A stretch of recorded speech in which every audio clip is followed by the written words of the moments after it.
do we do now? Redouble our efforts? Pour ever more billions into the war we've been fighting these past 10 years? Get tougher still?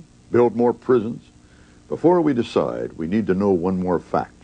Today, almost 1.5 million Americans are already serving time in federal, state, and local prisons, mostly for drug offenses.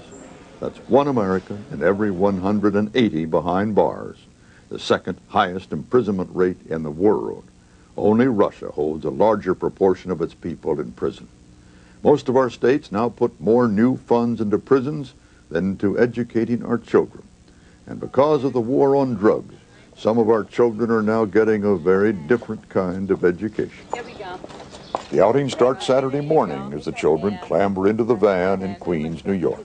Just sit anywhere. The van crosses the bridge to Manhattan. The children doze along the leafy roads of prosperous Westchester County until they reach a place with the pleasant name of Bedford Hills.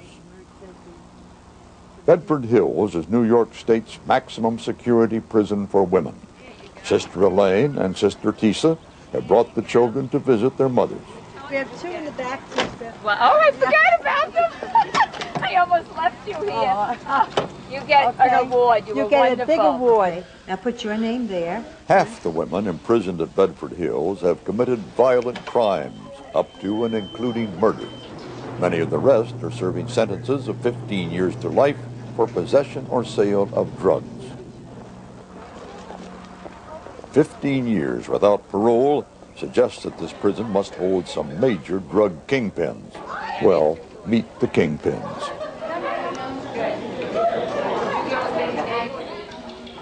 People think that if somebody had 15 years to life, then they must be big, terrible criminals. And that isn't true. We find these little people, and we get them caught up in a system that just puts them away for half of their life. Elaine Lord is superintendent of Bedford Hills. She has a national reputation as a tough, humane prison warden. They're not a danger, I don't think, to society as a whole. They've messed up. Most of them would say that. But I don't think they're dangerous. Under Governor Nelson Rockfeller, New York State pioneered draconian drug laws. Getting caught with or even close to a few ounces of cocaine or heroin meant you could serve a minimum 15 years, even if you had no record of violence, even if you had children. With the war on drugs, women have become the fastest growing part of our prison population. So I visited Bedford Hills to find out what kind of women were in here and what their long imprisonment was costing them and their children and us. Judy Perez's 12-year-old daughter, Delilah, was one of the children who rode up in the van that morning. Growing up in a foster care home, you know, they're like, oh, God, why can't I be with Mommy? And it's been hard for her. You know, I've been talking to her throughout the years and telling her that, you know, we have to keep strong and, you know, maybe next year will be a better year. So she feels, you know, like, when is this going to be all over with? When are we going to live together? Judy Perez, an admitted heroin user, told us she is here because she and a boyfriend were visiting an apartment when police broke in and found just under 5 ounces of heroin. Today, Judy is lucky Delilah came. Jan Warren's daughter did not. I was 35 years old when I came here, and I'll be 50 when I leave. My daughter was 15 when I came in, and she went to her father to live, which was on the other side of the country. As a result, we haven't been able to visit very often at all, maybe 5 times in the 8 years I've been here.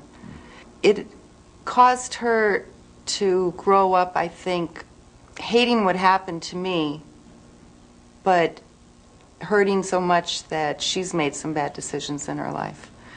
Getting very close to, you know, following in Mom's footsteps as far as ending up behind bars. Jan Warren says she's here because she thought it would be good to make $2,000 transporting cocaine to her cousin in Rochester. It was not. Bedford Hills, under Elaine Lord, is considered an enlightened institution. Women undergo drug treatment. They can and do earn high school and even college degrees. And then they wait down the irreducible years. I feel that I could be out, have a job, you know, and establish my life. because I have my bachelor's, I have a certificate in gerontology, and I'm just sitting here. Loretta Evans says she was standing on a Harlem street corner with her daughter and the family she babysat for when police staged an outdoor drug sweep. She had no drugs on her, but the other family did. Prison costs vary in America. They range from about $20,000 to $50,000 per prisoner per year. At Bedford Hills, the cost is $30,000 a year. Here's the arithmetic. I've been here 9 years. Out of a sentence of?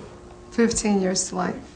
9 years at $30,000 per year equals $270,000. I'm not eligible for parole till the year 2001.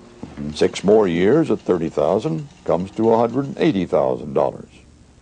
Judy Perez's minimum cost to the taxpayers of New York State, if she gets paroled as soon as she becomes eligible, $450,000. I served 7 years and 8 months of a 15 to life sentence. Jan Warren has cost taxpayers about $225,000 to date, with another $225,000 to go. I'm here 11 years. I have a 15-year sentence. The cost to date for Loretta Evans, $330,000, with a minimum still to pay of $120,000.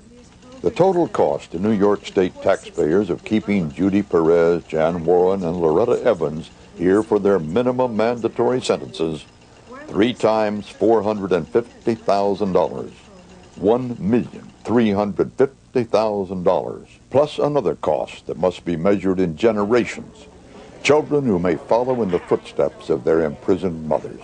Because what they feel is that society has taken away their mother, and sometimes for the entire time that they're growing up, and they don't understand that. They don't understand how we could see their mother as being so terrible that she can't walk the street for 15 years. After the Rockfeller mandatory drug sentences took effect in New York State, the United States Congress got tough on drugs with its own mandatory minimums. In a moment, a tale of 2 criminals, a brutal rapist and an 18-year-old girl who answered a phone.